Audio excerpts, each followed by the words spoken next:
കർണാടകക്കാർക്ക് UAE visa ലഭിക്കാത്ത എന്തെങ്കിലും issue ഉണ്ടോ? ഒരുപാട് വീഡിയോയുടെ താഴെ നിങ്ങൾക്ക് കമൻറ്റ് കാണാവുന്നതാണ്. നിലവിൽ കേരളം, തമിഴ്നാട് ഒഴികെയുള്ള ഒരുവിധ എല്ലാ സംസ്ഥാനങ്ങളിലെ ആളുകൾക്കും UAE അതായത് എസ്പെഷ്യലി അബുദാബിയിൽ വിസ റിജക്ഷൻ വരുന്നുണ്ട്. അതിന് കാരണം സെക്യൂരിറ്റി ഇഷ്യൂ എന്നുള്ളതാണ്. അതിൻ്റെ സർക്കുലറോ കാര്യങ്ങളോ നമുക്ക് ലഭിക്കില്ല. അവർ ഇൻസൈഡ് എമിഗ്രേഷനുള്ള ഒരു റൂളാണ്. അപ്പോൾ നിലവിൽ ഇങ്ങനെയാണ്. വിസിറ്റ് വിസയിൽ വന്നുകൊണ്ട് വിസയിലേക്ക് മാറാനുള്ള എംപ്ലോയ്മെൻറ്റ് വിസയിലേക്കോ മറ്റുള്ളതൊന്നും പറ്റുന്നില്ല.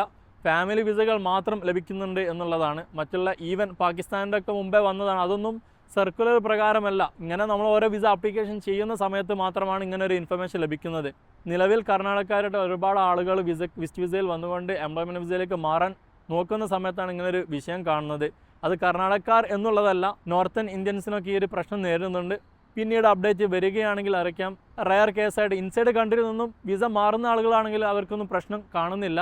അപ്പോൾ ഒരു ഇൻഫർമേഷൻ അറിയാത്ത ആളുകളിലേക്ക് ഷെയർ ചെയ്യുക. അത് കേരളക്കാരായ ബർത്ത് പ്ലേസ് കർണാടകയിലാണെങ്കിൽ പോലും വിസ റിജക്ഷൻ വരുന്നുണ്ടെന്ന് കൂടെ അറിയിക്കുന്നു. Thank you.